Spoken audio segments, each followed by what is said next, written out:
Oui, en effet, je rentre d'une tournée, d'une mission de travail dans la République d'Azerbaïdjan.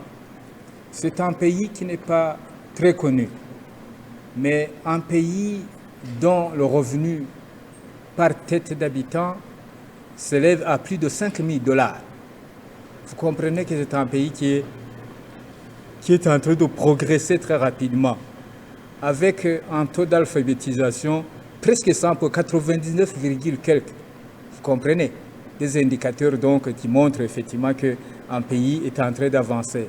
C'est un pays très riche, qui a beaucoup de pétrole, qui a beaucoup de gaz, qu'il exporte donc dans d'autres pays. C'est un pays, vous avez entendu parler du caviar. C'est un pays qui produit du caviar. Donc, et bien sûr, avec d'autres pays qui sont autour donc, de la mer Caspienne. Donc, ce sont des gens qui, économiquement, se portent très bien.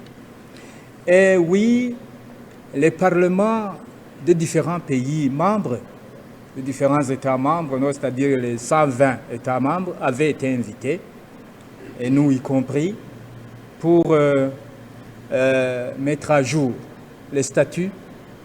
On l'a fait. La mise à jour donc des statuts, on l'a fait.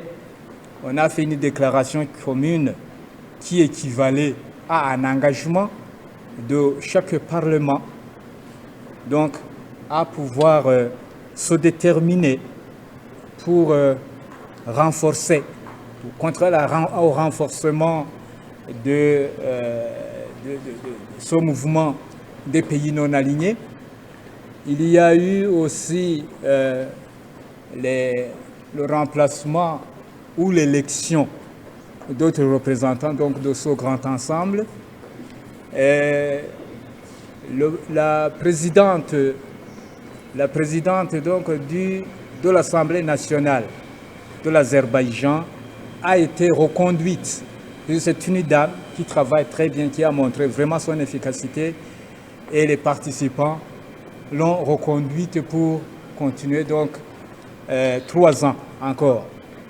On a élu 3 vice-présidents, un ressortissant de la Libye, un ressortissant du Venezuela et un ressortissant de la Palestine.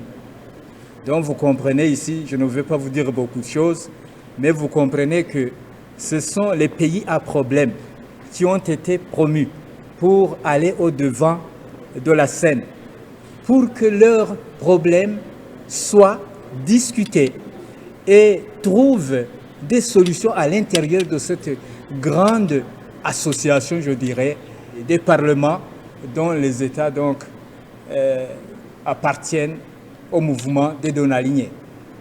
Alors voilà, on a travaillé et on s'est entendu sur le fait que on va renforcer la coopération entre les États, entre même, pour ce qui est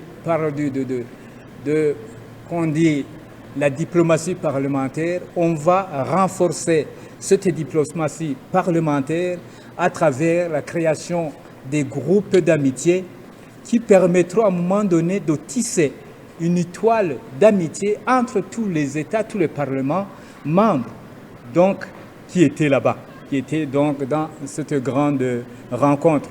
Donc vous comprenez que si vous touchez sur un État, sur un Parlement, membre de mouvements non alignés, c'est toute la toile qui ressemblerait à une sorte de natte, donc qui va bouger pour vous montrer que pour réagir, pour soutenir donc le pays, le Parlement, membre des pays non alignés.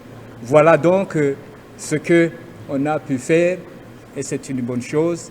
Nous-mêmes, donc, en tant que représentants du Parlement burundais, et on a pris cet engagement et nous allons essayer de l'exécuter, cet engagement. Il y a aussi, mais c'est un élément nouveau, on a demandé que même la jeunesse puisse être intégrée. La jeunesse l'a demandé.